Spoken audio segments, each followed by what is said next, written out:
They are two lodged together. One cried, God bless us, and amen the other. As they see me with these hangman's hands, I could not say amen when they did say God bless us. Consider it not so deeply. But wherefore could I not pronounce amen? I had most need of blessing, and amen stuck in my throat. These deeds must not be thought of in this way, for it will make us mad. Methought I heard a voice cry, sleep no more. Macbeth does murder sleep, the innocent sleep. Sleep that amidst the raveling sleep of care. Each day's life, sore labor's back. What do you mean? Still it cries, sleep no more to all the house. Lands of murder sleep, and therefore Cargo shall sleep no more, Macbeth shall sleep no more. Who was it that thus cried? My worthy thane, you do unbend your noble strength to think so brain sickly of these things. Go, get some water. Wash this filthy witness from your hands. Why did you bring the daggers from the place? They must lie there. Go carry them and smear the sleepy grooms with blood. I'll go no more. I'm afraid to think of what I've done. Give me the daggers. The sleeping and the dead are but his pictures. 'Tis the eye of childhood that fears the painted devil. If he do bleed, I'll smear the sleepy grooms with blood, for it must seem their guilt. Whence is that knocking? Or was it with me? Every noise appalls me. What are these hands? Oh, look up mine eyes. With all great Neptune's oceans, wash his blood clean from my hands. Oh, my hands are rather the multitudinous seas. Or did they make the green ones red? My hands are of your color, but ashamed to wear a heart so white. There's knocking at the south entry. Retire we to our chamber, lest occasion... I hear more knocking. Put on our nightgown, lest occasion call us and show us to know my deeds, or best I know myself. Wait, don't go thy knocking at what thou couldst. Here's a knocking indeed. The man were porter of Hellgate, he should have old turning the key. Knock, knock, knock. Who's there in the name of Beelzebub? Here's a farmer that hangs himself from the expectation of plenty. Come in, farmer. Have nothing now about your work. Here you sweat for it. Knock, knock. Who's there? Me. Here's an equivocator that could swear in both the salesman's eyes of scale, that committed treason not in God's name, yet could not equivocate to heaven. Oh, come in, equivocator. Knock, knock, knock. Who's there? Me. There's an English tailor sent hither for stealing out a French hose. Come in, tailor. Here you'll roast your goose. Knock, knock. Never a quiet. What are you? This place is too cold for hell. I'll double porter it no further. I had hoped to have had some of all the professions that go the primrose path to the everlasting bonfire. And on I pray, remember the porter. Was it so late for an ere you went to bed that you do lie so late? Yes, sir. We're carousing to the second cock. And drink serves the girl for three things. What three things does drink especially provoke? Marry, sir. No thinking, sleep, and urine. Luxury. It provokes and unprovokes. It provokes the desire, but takes away the performance. Therefore, much drink may be said to be an equivocator with luxury. Makes him, embarks him, sets him on, takes him off, provokes him, disheartens him, makes him stand to and not stand to. In conclusion, it equivocates him to sleep, and giving him the lie, leaves him. I believe drink gave you the lie last night. That it did, sir. Very thrown on me. I equivocated him for life. I think it's being too strong my legs sometimes. Is that master stirring? I'm not being awakened in 3 cups. Is the king stirring, worthy thing? Not yet. He didn't command me to come kindly on. I've almost slipped the out. Goes the king hence today? He does.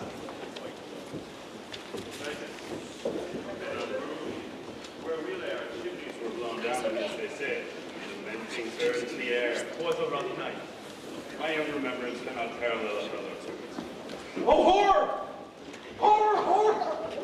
Tug nor heart cannot conceive to name thee! What's the matter? Most unsacrilegious murder hath broke open the Lord's anointed temple and fenced me right to the building! What is it you say to me, right? Me and you, His Majesty. Approach the chamber, bid me not speak! See it and speak yourselves! Awake! Awake! What's the business?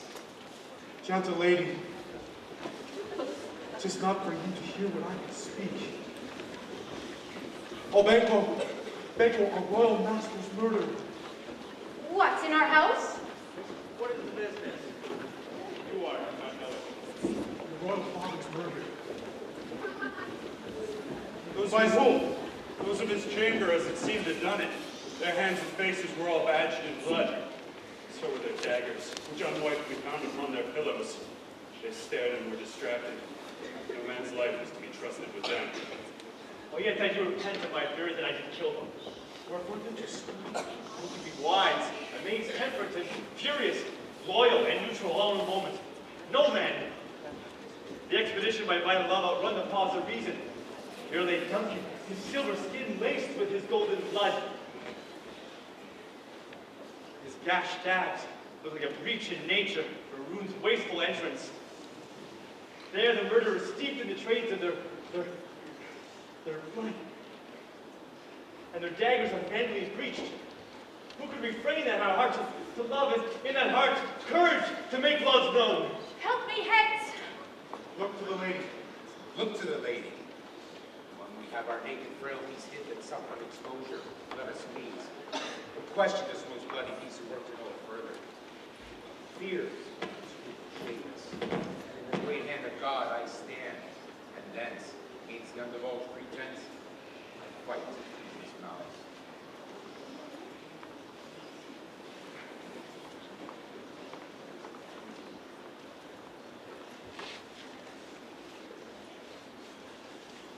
Why do we hold our tongues, that most may claim this argument for ours? What should be spoken here? Where our fate, hid in an auger hole, may Russian seize us? Let's away. Our tears are not yet brewed. What will you do? Let's not consort with them. To show an unfelt sorrow is not as the false man does easily.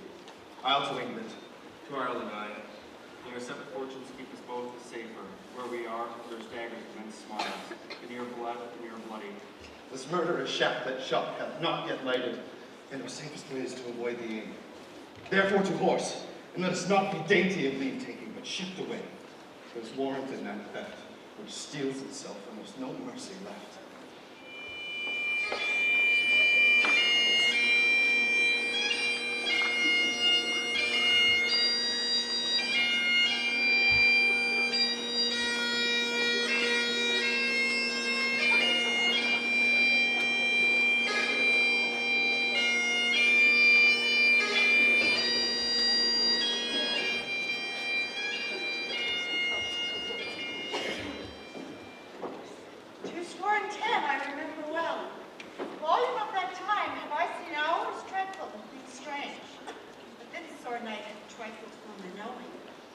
Ah, Demonic, thou seest the heavens as being troubled with man's act, threatening his bloody state. By the clock 'tis day, yet dark night strangles the traveling man. Is the night's predominance or the day's shame that darkness does the face of earth and tomb and living life? It is unnatural, even as the deed gets done. And Tuesday night, Falcon, Tarian, who proud of place, with my mousing owl, bucked at and killed. And Duncan's horses, a thing most strange and certain, beauteous and swift, the minions of their race, turned wild in nature, broke their skulls, flung out, contending against obedience as if they would make war with mankind. Savage each other. They did so to the amusement of mine eyes that looked upon it. Ah, here comes the good Macbeth. How goes the world, sir, now? Why, see you not? Is it known who did this more than bloody king? Those are the slain. Alas, the day.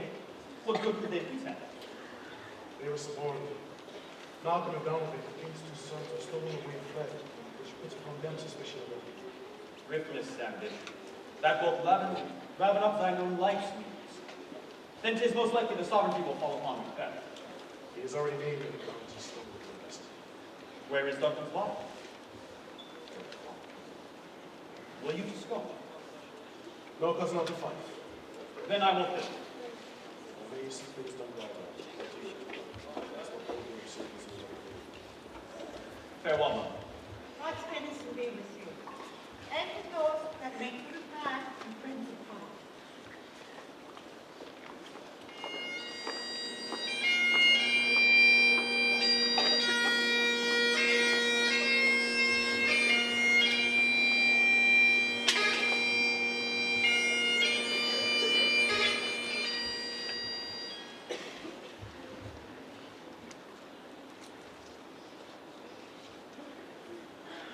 Thou hast it now, King, Cawdor, Glamis, all, as weird sisters promised.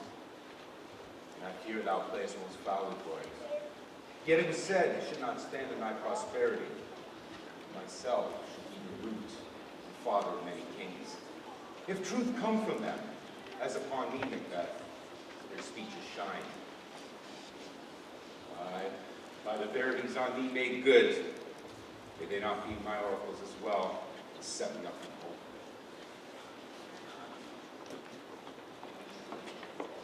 Here's our chief guest. If he had been forgotten, it would have been a gap in our great feast and all thing unbecoming. Tonight you hold us on the opposite, and I'll request your presence. Let your highness command upon me, which my duty are, more than the Lord forever. Rise this afternoon. Aye, my good lord. Who would else desired your good advice, which would still have been both grave and prosperous in this day's council? I will take tomorrow. Is it far you ride? As far, my lord, as will fill up the time. Fail not our feast. My lord, I will not. We hear our cousins are bestowed in England and Ireland, not confessing their cruel patricide, filling their hearers with strange invention. But of that tomorrow, when we shall have therewithal cause a state creating us jointly. Hie to horse, adieu, till you return at night. Goes fiance with you. Ah, my good lord, time does call upon. You'll suffer time alone. Why then, God be with you. Sir Rob, a word with you. Attend those men my pleasure. They are, my lord, without the palace gate. Bring them before us!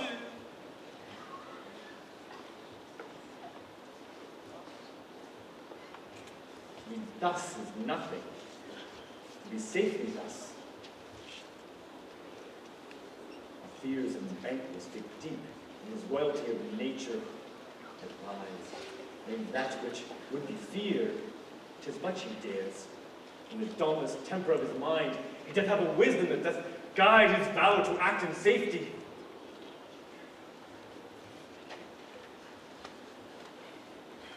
As none be he whose being I do fear, for under him my genius is rebuked. As it is said, Mark Antony's was by Caesar. He chid his sisters when they first put the name of king upon me, and bade him speak to him, and prophet like they named him, father to a line of kings. Upon my head they place a fruitless crown, and put a barren scepter in my grip, thence to be wrenched with an unlineal hand, no son of mine succeeding. If it be so, for Banquo's issue have I filed my mind. For them have I the gracious Duncan murdered. But rancors in the vessel of my peace, only for them my eternal jewel, given to the common enemy of man, to make them kings, the seed of Banquo kings! Rather than so so come listen to the fate and champion me to the utterance. Now go to the door and stay there till we call.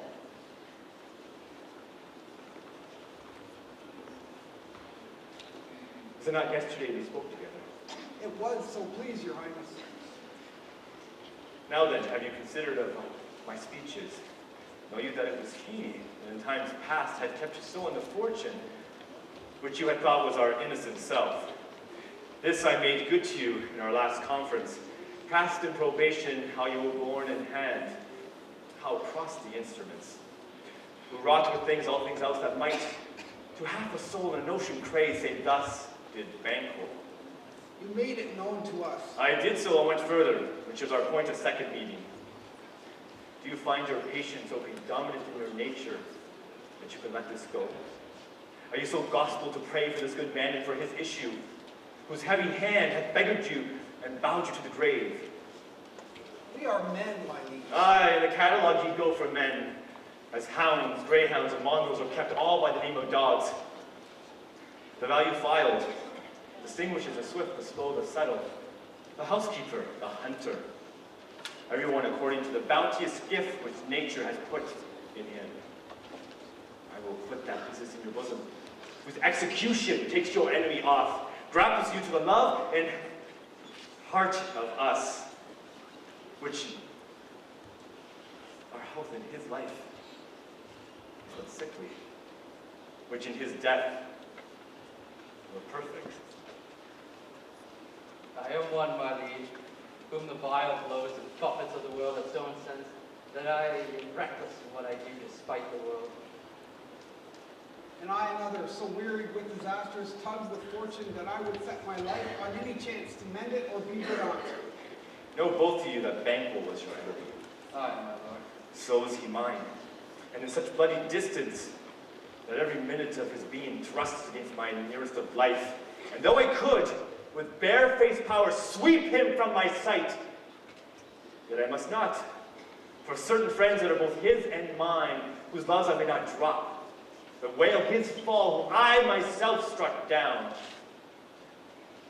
And thence it is that I to your assistance do make love, masking the business from the common eye for sundry weighty reasons. We shall, my lord, perform as you command us. Though our lives... Your spirit shines through you. Within this hour at most, I will advise you where to plant yourselves, acquaint you with the perfect spy of the time. The moment on it, for it must be done tonight. And something from the palace always thought, I require a clearness with him. To leave no rubs, no blotches in the work. Leon's his son, that keeps him company, whose absence is no less material to me than is his father's, must embrace the fate of that dark hour. Resolve yourselves apart. I'll come to you anon. We are resolved, my lord. I'll call upon you straight. Abide within. It is concluded. Manful, my soul's flight to find heaven, must find it out tonight.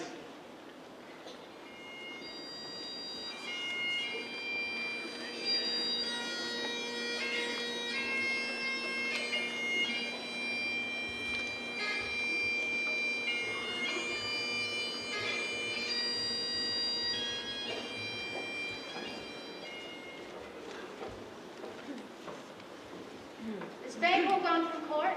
Aye, madam, but he returns again tonight. Say to the king I would attend his leisure for a few words. Madam, I will.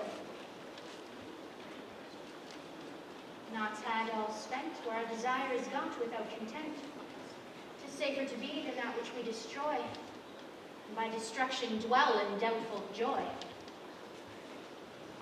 How now, my lord? Why do you keep alone? Of sorriest fancies your companions making, thinking things which should indeed have been done with them that they think on. Things without remedy should be without regard. We have scotched the snake, not killed it. She'll close and be herself, whilst our poor malice remains in danger of her former tooth. But let the frame of things disjoint. Both the world suffer. Ere we may eat our meal in fear and sleep, in affliction of these terrible dreams that shake us nightly. Better be with the dead, whom we to gain our peace have sent to peace. the torture of the mind that lies in restless ecstasy. Duncan is in his grave. After life's fitful fever, he sleeps well. Treason has done his worst. No steel, no poison, malice domestic for live, nothing can touch us further. Come on, gentle my lord. Sleek over your rugged looks. Be bright and jovial among your guests tonight. So shall I, love. So I pray to you, let your remembrance apply to Banquo. Present him eminency with eye and tongue. Unsafe the while that we would wash our faces in these flattering streams, making our faces visitors to our hearts, disguising what they are. You must leave this. Oh, full of scorpions is my mind, dear wife. Thou knowest that Banquo and his son Fleance lives. But in the nature's copy's not etern. There's comfort yet. They are assailable. Then be thou joking, ere the bat hath flown his closer flight, ere to black Hecate summons a shard-born beetle with his drowsy hum hath rung night's yawning peal. There shall be done a deed of dreadful note. What's to be done? Be thou innocent of the knowledge, dearest Chuck, till thou applaud the deed. Thou marvelest at my words, but hold thee still. Bad things begun, make them strong by ill. So prithee, go with me!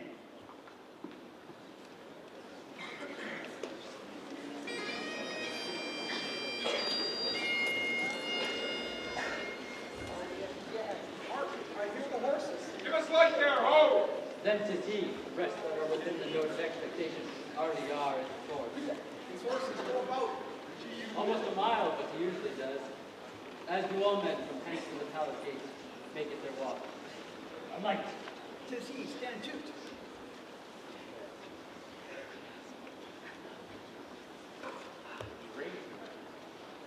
Let it come down. Clear, fire!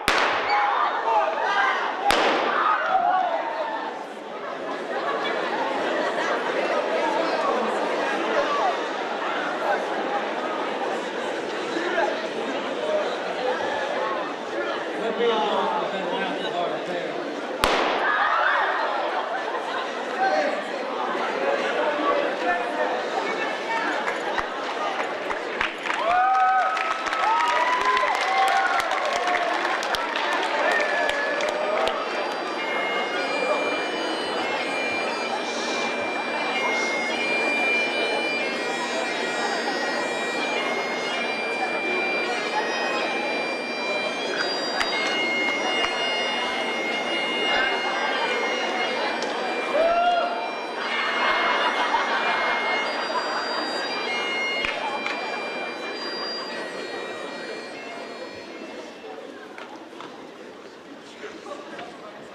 you know your own degrees. Sit down at first, and last the hearty welcome. Thanks for your majesty. Ourselves will mingle with society and play the humble host. Our hostess keeps him state, but in best time we will require her welcome. Pronounce it for me, sir, to all our friends. When my heart speaks, they are welcome. See they encounter thee with their heart's thanks. Both sides are even. Here, I'll sit in the midst. Be large and mirth. Anon, drink a measure. The table round. With blood on thy face. 'Tis Banquo's then. 'Tis better thee without than he within. Is he dispatched? My lord is thrown his pet, that I did for him.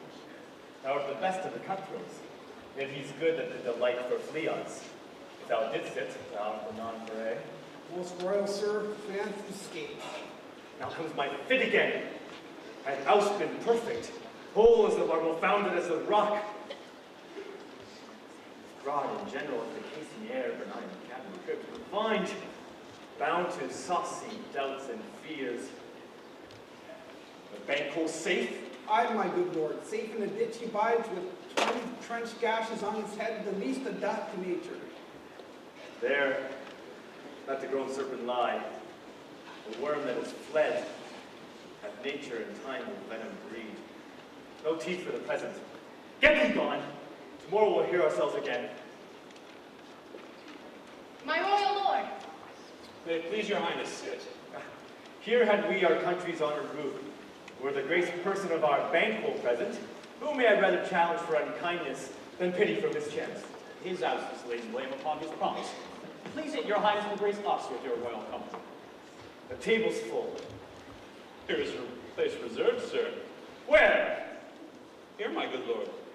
What is it that moves your highness? Which of you has done this? What, my good lord? Thou canst never say I did it! Never shake thy groin locks at me! Friends, look, his highness is not well. I pray you keep seat. Upon a moment will again be well. The fit is momentary. If you would note him, you will enrage him and extend his passion. Feed and regard him not. Are you a man? I, and a bold one that dare look upon that, his way to pull the devil! Proper stuff. This is the very painting of your fear. This is the air-drawn dagger which you said led you to Duncan.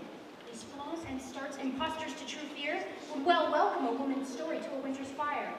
Outrized by her grand dam, shame itself. When all is said and done, you look but on a stool. Prithee, see there, look, behold! How say you, what care I? That thou canst not speak to! Our charneled houses and our graves send those that we bear back. Our monuments shall be the laws of kites! What, for the man in folly? What hath been shed here now? In the olden times, ere the human statue purged the gentle wheel. Aye, and since too, murders have been performed, too terrible for the ear.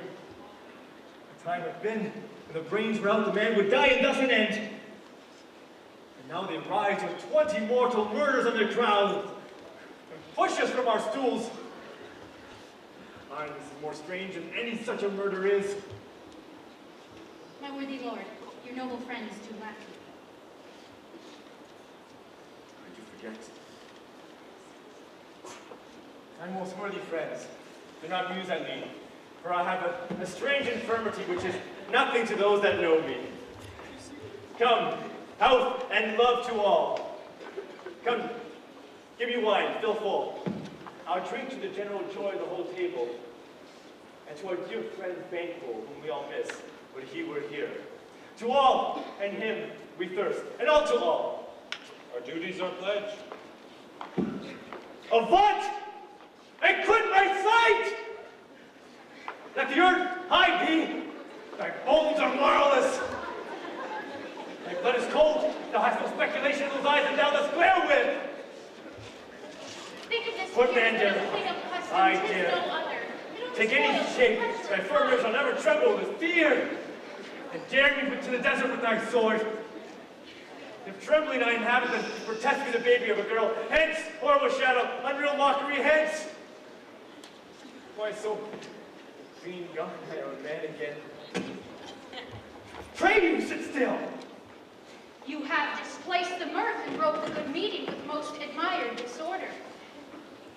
Can such things be?